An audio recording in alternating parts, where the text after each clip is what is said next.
ഒരു പാറ്റ സമരം കാരണം വേറൊരു വാർത്തയ്ക്കും മീഡിയയിലൊന്നും ഇടം പിടിക്കാൻ പോലും പറ്റുന്നില്ല എന്നൊരവസ്ഥയായി.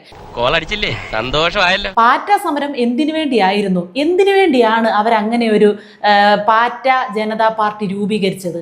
അതെവിടെയോ നിൽക്കുന്നു. ഇപ്പോ ഉദ്ദേശങ്ങളും ലക്ഷ്യങ്ങളും സംഭവങ്ങളും വേറെ എവിടെയൊക്കെയോ നിൽക്കുന്നു. ഇവിടെയാണെങ്കിൽ ഇന്നലെ വേടൻ ഒരു പാട്ടും പറച്ചിലും ഒക്കെ നടത്തുന്നത് കണ്ടു. കുറെ ആളുകളും കൂടെ ഉണ്ടായിരുന്നു.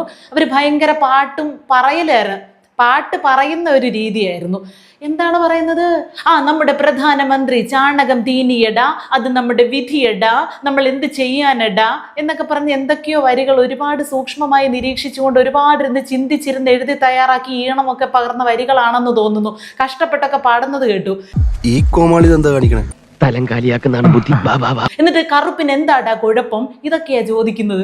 പാട്ടെന്ന് വെച്ചാ പത്മനാഭന് ജീവന. ആദ്യം തന്നെ ഞാൻ പറഞ്ഞേക്കാം, ഞാനൊരു സംഖ്യയല്ല. ഇനി അങ്ങനെ പറഞ്ഞാലും കുഴപ്പമൊന്നുമില്ല. പറഞ്ഞ് ഞാൻ മടുത്തു. എങ്ങനെ വേണമെങ്കിലും കണക്കാക്കിക്കോ. ഒരുത്തൻ പാന്റിന്റെ സിബ് അഴിച്ച് കാണിക്കുകയാണ് വീഡിയോ പിടിക്കുന്ന സമയത്ത്. പോലീസുകാരെ കല്ലെറിഞ്ഞുകൊണ്ടിരിക്കുന്നു. അതിൻ്റെ ഇടയ്ക്ക് വീഡിയോ എടുക്കാൻ ചെന്നപ്പോൾ അവൻ പാന്റിന്റെ സിബ് അഴിച്ച് കാണിക്കുകയാണ് മീഡിയയെ.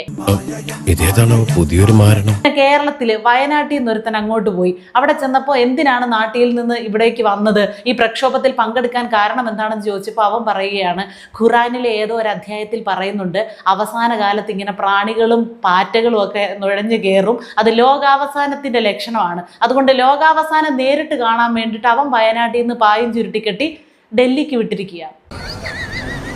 കുറേ സെലിബ്രിറ്റികൾ ഇവിടുന്ന് അവിടേക്ക് വെച്ച് പിടിച്ചിട്ടുണ്ട്. ഒരു കാര്യവുമില്ല. എന്താണ് സംഭവം എന്ന് ഇപ്പോൾ വന്ന് ആർക്കും ഒരു പിടിയില്ല. അതല്ലേ ഞാൻ പറഞ്ഞത്, ഇവിടെ പാട്ട് ബഹളം വേടനൊക്കെ എന്തൊക്കെയോ കിടന്ന് പറയുന്നുണ്ട്.